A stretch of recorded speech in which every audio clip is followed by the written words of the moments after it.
Hey, it's Jabbo. Welcome to BrickTsar. This is the channel where I wear different clothing up here every day. A shirt, a fleece, anything. And I almost wore the same shirt again. Well, it's not technically the same, physically the same shirt, but it is. I picked this shirt up and I was like, I'm pretty sure I already wore that one. But what I do is when I wear a shirt, I put it in the box. That way I don't make that mistake, except when I have multiple copies of the same shirt. I thought I had two of these, and I at least have two, and I could have sworn I put two in the box. I must have had three of these. So this is the Bicycle Ride Across Georgia shirt, my first year that I went on it, 1989. So this video is not about that shirt. So I am wearing this one. This is the Bragg from 1993. It seems like I've had a lot of shirts here lately that have been 93 or 94.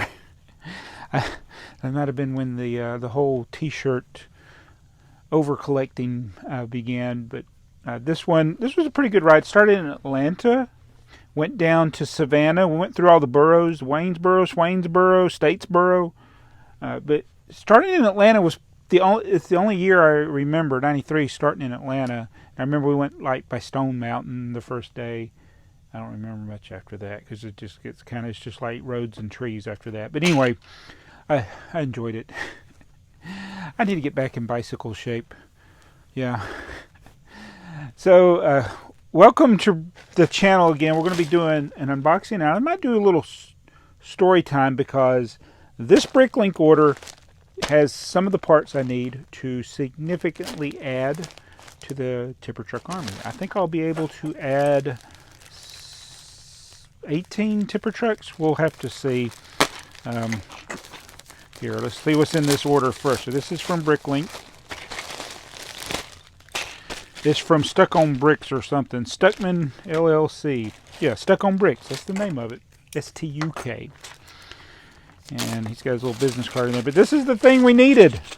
These are the is the thing. You probably cut my head off here. Oh well. These are the 2x4 red bricks. There's two different lots. I think there were new ones and used ones in this lot. All right, what else do we got here? Oh, yeah, more 2x4 red bricks and some 1x2 yellow bricks. And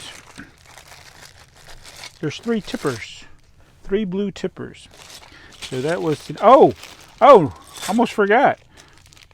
We got the Tracy McGrady keychain. This NBA basketball player, for those who don't know. Tracy McGrady was actually, he had a good little run there for a few years where he was a pretty high scorer for the Orlando Magic. I think he might have had a year or two where he averaged over 30 points a game, but he didn't become that way, and something seemed wrong with this magnet. All right, his legs, it's almost like somebody tried to separate his legs, and these things are not supposed to separate.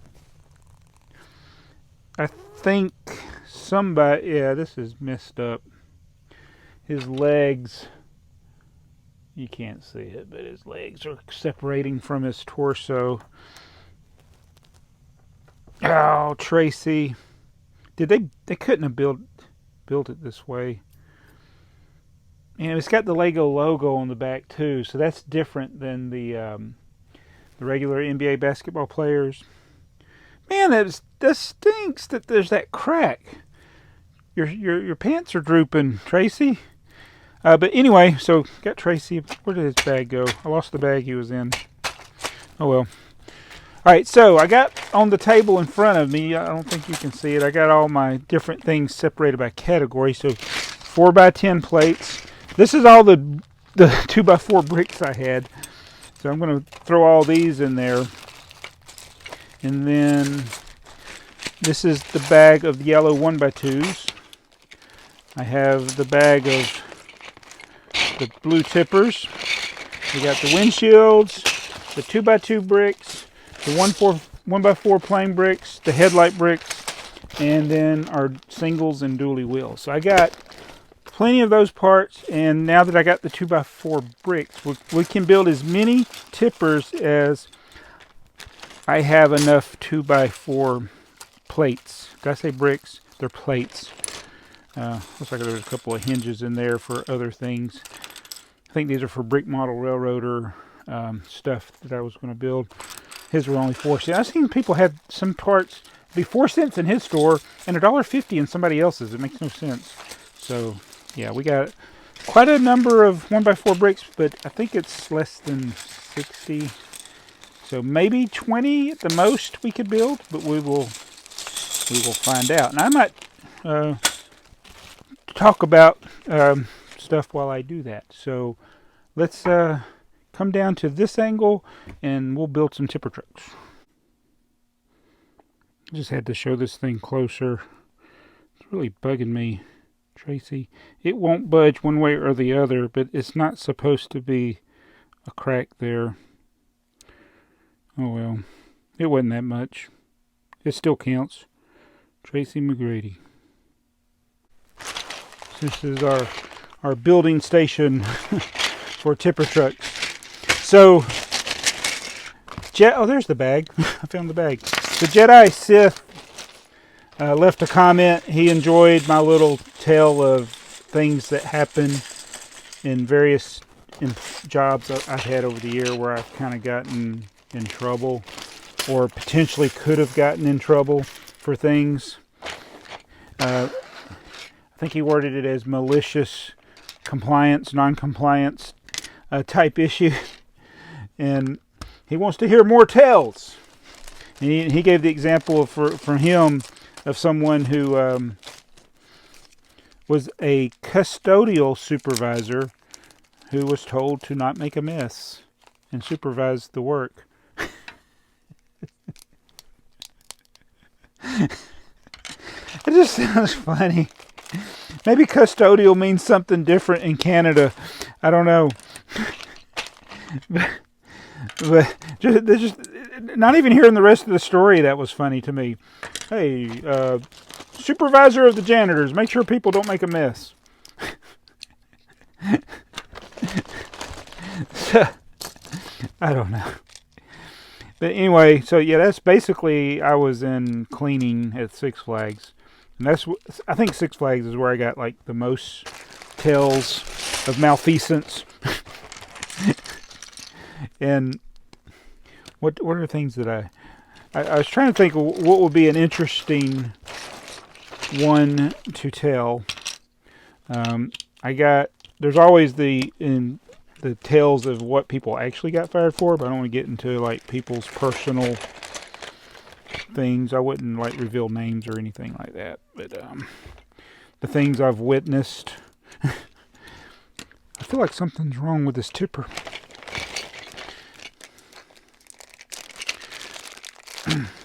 I guess it should pertain more or less to myself. So one of the situations that I became not only almost got fired, I think the guy literally wanted to kill me. And it's such a stupid thing for someone to get upset about. Maybe I didn't handle it in the most tactful way. Actually, I think I was tactful because I don't think I raised my voice or in that situation, but I didn't take garbage from a manager. And again, you know, I'm working a job that I barely make minimum wage then. This is in like 1990. It was 1990.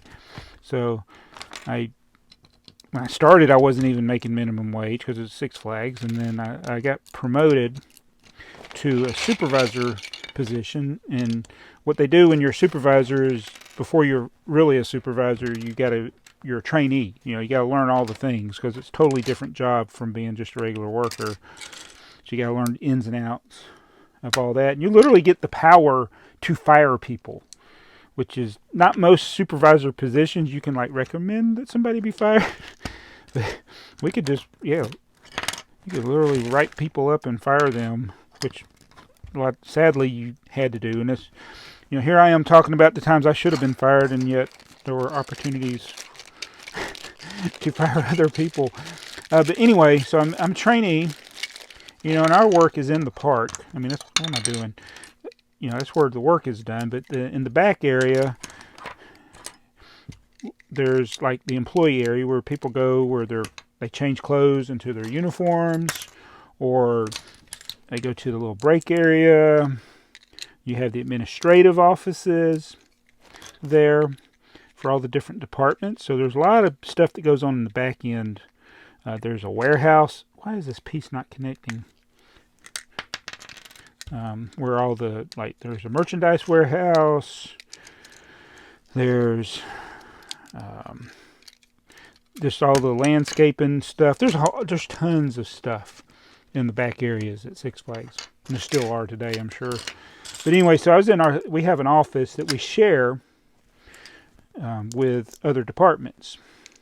And kind of odd is, like, sometimes people would wear their uniform to work, but most of the time they didn't. Most of the time they'd be in their casual clothes, and they would come in to work and change into their supervisor uniform, which just, everybody's pretty much wearing the same thing. The guys, we wear the same tie, same striped shirt, same dark blue or navy pants. So we all look pretty much the same. You knew who the supervisors were because they all dressed the same back then. It's different today. They have more casual clothes today, which is ironic. Six Flags cleaned all of our clothes, or they had a cleaning service. So, you know, stuff that could be washed, I think they washed it there, but stuff that needed to be dry cleaned, they sent it off for dry cleaning. Free dry cleaning, basically, for us. I mean, it didn't cost me anything to get my shirt dry cleaned. So that's usually all for us. It was just they dry cleaned the shirt. But man, those things would have a lot of starch in them. You have to rub the starch out of the shirt because there'd be so much starch in that shirt. And so anyway, like I said, most people would change after they got to work. Now, I know this is a long story. Sounds boring, right? This is how I almost got fired one time. This is what we're leading to. So I'm in the office. My friend Bruce, who has been a supervisor for a number of years, is training me. And we're going over some of the back end stuff that you have to do with the paperwork. And you know what, to this day, I don't remember what we were talking about. There's something administrative in the back that you don't have to do a lot. But he was showing me the ins and outs. And so, like I said before, a lot of people, they change clothes. Well, what happens when you have dry cleaning? Dry cleaning comes and it's on hangers. Not disposable hangers, you got to return them. And so, all these people, dozen people come into work. They change their clothes right there in the office. You know, the girls will change in there too. I mean, we're not all in there at the same time, but they didn't go to the bathroom to change. They changed in the office. Just, you know, because you could close the door. You could have privacy, but, you know, the other people would have to wait to go in there. So all these people have changed clothes there in the office, and they just left their coat hanger there. They put their own personal clothes up, but they just left their coat hanger. It could be on the chair. It could be on the floor, on the desk. They're all over the place. I put my coat hanger up. I don't know about those people. So I'm in there, and another supervisor from, mind you, a different department, and they're under our, like, there were 3 different departments: part services, admissions, and rides were all under the same operation. That's called operations, and there's operation manager and assistant manager, and then there's a manager over part services, a manager over admissions, and one over rides. And so one of the admissions supervisor comes in there, and mind you, another important aspect till we get to where I almost got fired of this job is that they like to haze their supervisors. I should say the rides and admissions people would haze their fellow supervisors. It's like it was a college campus and their children. So they would make them do demeaning things, which today I would like. I don't think they can still do that kind of stuff today. Hazing in the workplace, no. But so parts services, we were like real people. We were like we did work that was grimy and dirty and filthy, and so we didn't do the hazing because plus we were mature and educated. So yeah, they like to haze. And well, one of the hazing thing is getting trainees to get the coat hangers up. And mind you, I don't mind cleaning up, but I was right in the middle of something with Bruce. We were talking about something. We're sitting there at the desk, and this Tina comes in there, and she's like, trainee, got to get these coat hangers up. Get these coat hangers up. I'm like, I will. And then she said, now. And I'm like, no. She's like, what? I was like, I'm busy right now. Whew. I'm like, you're not my boss. Oh. Oh, she stormed out in a fury. Literally, we were equals. But I was a trainee and she was a full supervisor, but she wasn't over Bruce. Bruce was over me, not her. And Bruce just shook his head and like, I don't think he said anything at that point, but so we go back to what we were doing. And then all of a sudden, not just the manager, the operations manager, but the assistant manager come in there and they asked Bruce to leave. Oh, I can laugh about this today. Because literally, the job, I could walk away from the job at any moment. There's like this is not like this job that you got to have, or it's you're going to starve or something. Because I'm practically starving anyway, because you didn't really get paid that much. So anyway, yeah, they come in there and they're going to have talk with me about how I did not respond when Tina told me to get up mind you, it wasn't even any of ours. It was all their stuff. It's all the other department stuff. It wasn't ours. And they wanted me to clean it up. And I didn't do it right away. And I said, well, I was busy. And they were like, well, I said, first of all, I didn't like the way she came in there to me. And I said, it's hazing. They do hazing. This wasn't a kind way to ask. It was a hazing way to ask, and I don't appreciate it. I said, I'm not in college. Well, actually, I was in college, but I'm saying I don't do the hazing, and I'll get the hangers up. But they were like, well, see, and I said, why do y'all do that? Why do y'all haze? And they're like, well, it's to teach the supervisors that, there's a lot of jobs out there that are hard, and they gotta, we want them to appreciate how hard our people work and be willing. You got to show that you're willing to do things that other people won't do. And I'm like, whoa! I'm like, hold on. Hold on. She ain't never cleaned a toilet. I'm like, I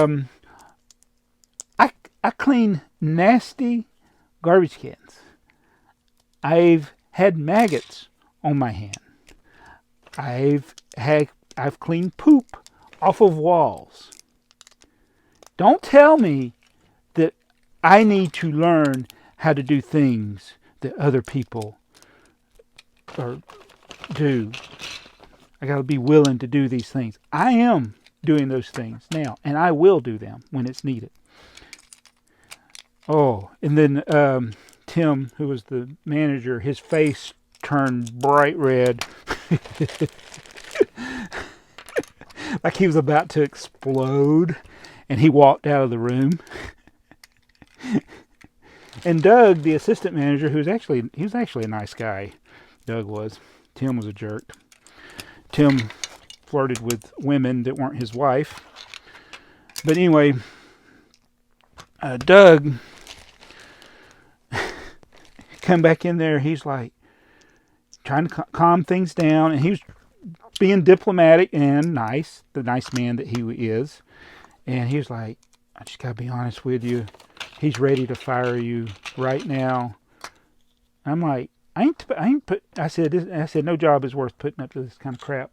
I said, it's irresponsible, it's childish, it's demeaning what you people do. And if that's what he wants to do, so be it. But I'm not putting up with this. I don't have to. I said, I'm a hard worker. I do my job. I do what I'm supposed to do, but I'm not going to be talked to like I'm a child. And they all calmed down. I actually didn't even get wrote up. And Tim got his coloring back to his face. Man, I'm building a lot of these. And that's the story of the coat hangers. But man, I just like, I don't think, I mean, you can be nice, and I know sometimes I didn't always handle things in a tactful way, but I give people their dignity. Like, I wouldn't talk to a subordinate the way that Tim would talk to me, or Tina, and, you know, I think that I've done a lot of things in my life. I'm always try to work hard and do well at what I do, and I think that's why I've gotten to the position where I'm at, because I've been willing to do things that other people wouldn't do. But to be accused of basically accused of doing something that you do that the person that is accusing you of it doesn't do, that's very frustrating. It's like the thief condemning you for being a thief. You know, you really shouldn't steal. I don't steal. Well, you know, you shouldn't. And I'm like, but you do. I mean, that's what it's like to get accused. To get accused of doing something that, yeah. And the person that's accusing you is such a hypocrite. This looks like. But anyway, I don't have to deal with that stuff anymore. And true story, that guy, he went on, got some other job, and then Doug became the manager. Doug was a really nice guy. So, and I went on to work there another 9 years until I ticked off another supervisor that was a thief. Literally.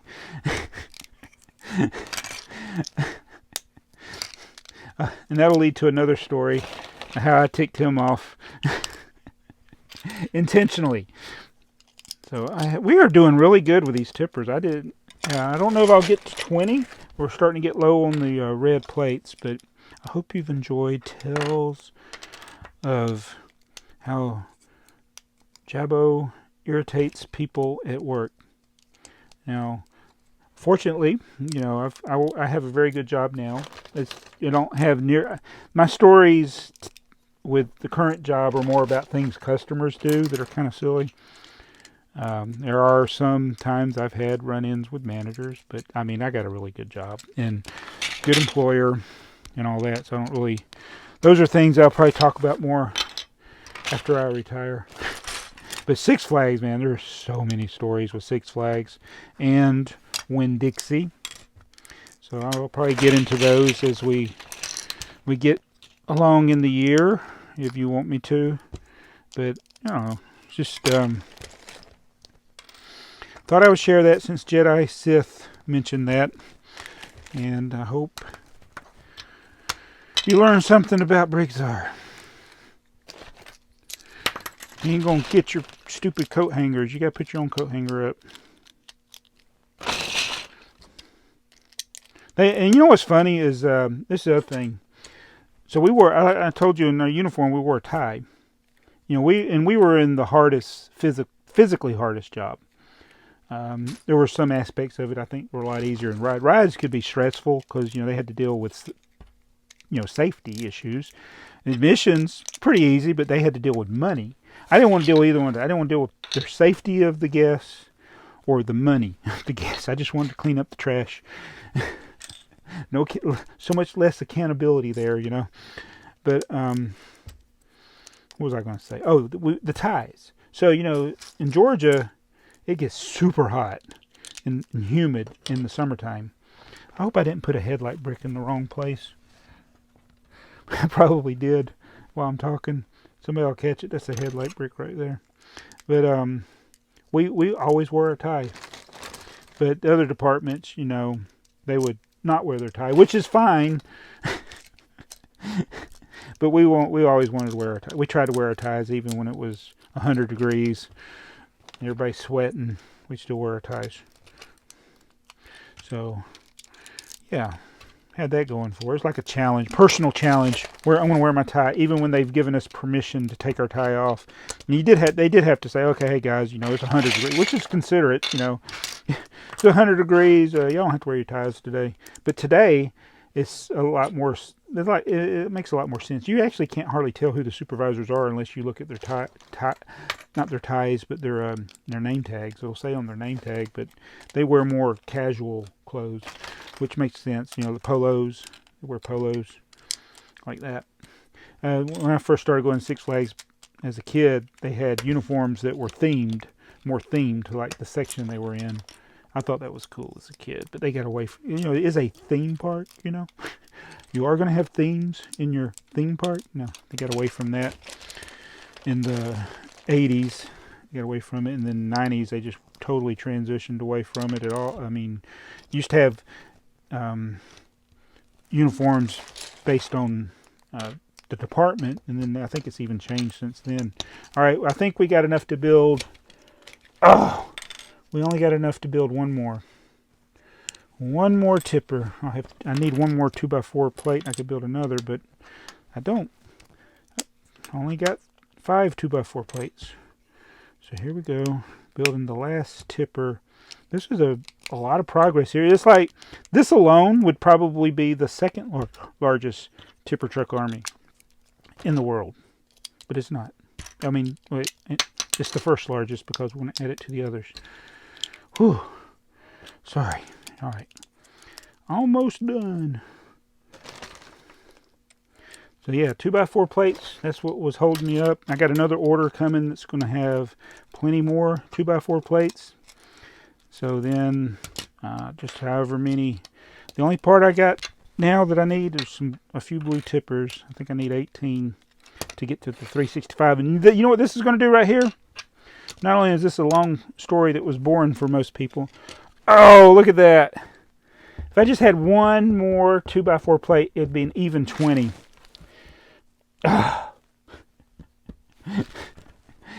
stinks. I just need one. I'll tell you what, I'm going to build it. And I'm going to go.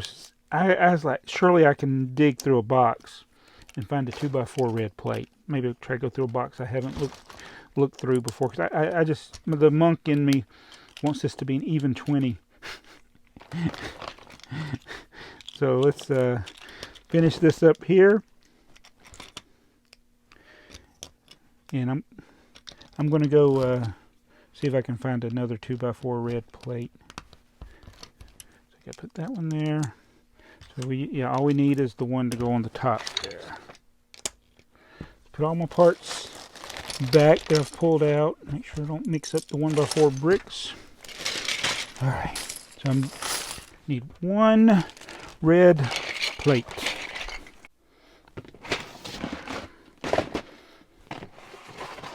Nope. Oh, shoot. Is this a set? I feel like this is... There's a 25 by 25 plates. Those are rare. Ah! It's the old... It's not focusing. I think it's the old logo.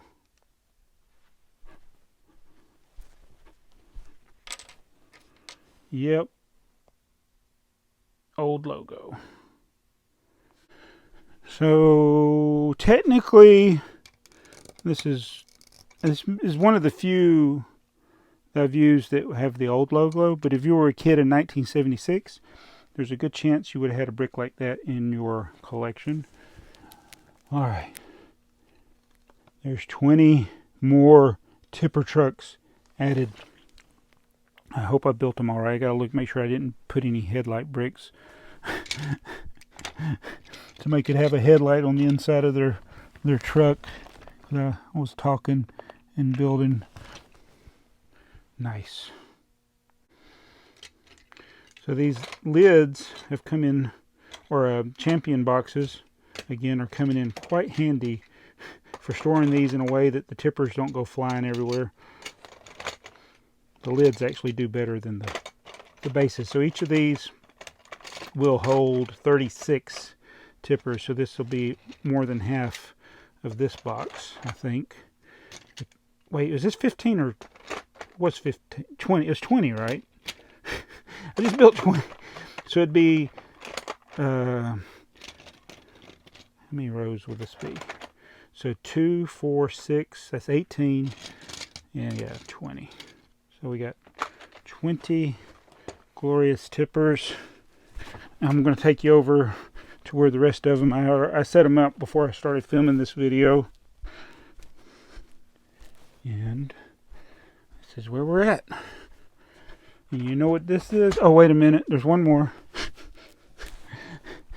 From the last video, we got little Kaz. Come on, little Kaz. Got a picture to show you. Or something you can take a picture of. So that one. Put Kaz right there. Oh, don't fall. Oh, broke her camera. Hope she's not mad at me. Alright, put Kaz's in there. So Kaz, take some pictures. I don't know what the camera sounds like. Alright, so she's taking some pictures. Thank you, Kaz. Set Kaz back down. So here we go. This brings us to 310 tipper trucks. One's in the case. Then this should be 309 right here. So correct me if I'm wrong. 36 in the thing. We're at 21 in that one. What's that?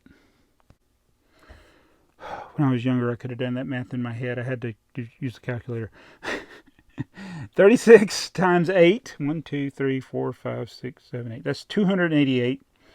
21 is 309. And then my original is still in the case. Plus I got the sealed one. So we have passed 300. We have come to the end of May.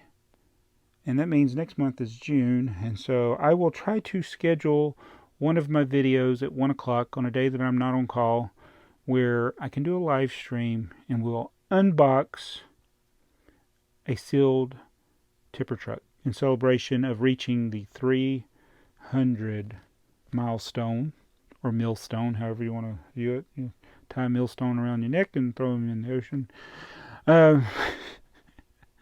Yeah, so thank you for being here to document the historic event, Kaz. Blockhead UK.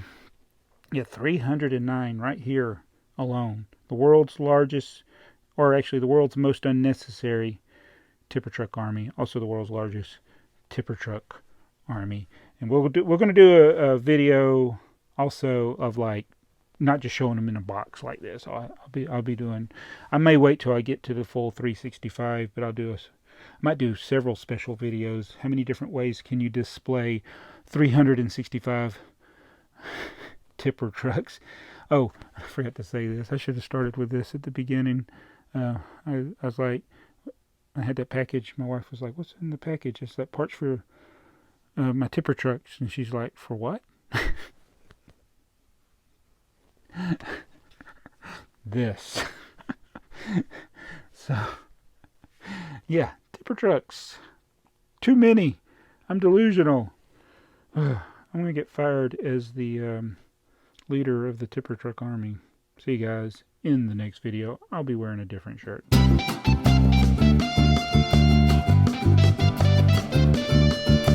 Joseph Olsen standing in a field, staring at the stars, talking but for real, holding an oversized light bulb in his arms.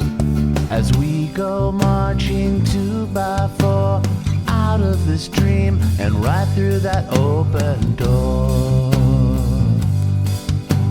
Joseph Olsen with that light bulb in his arm.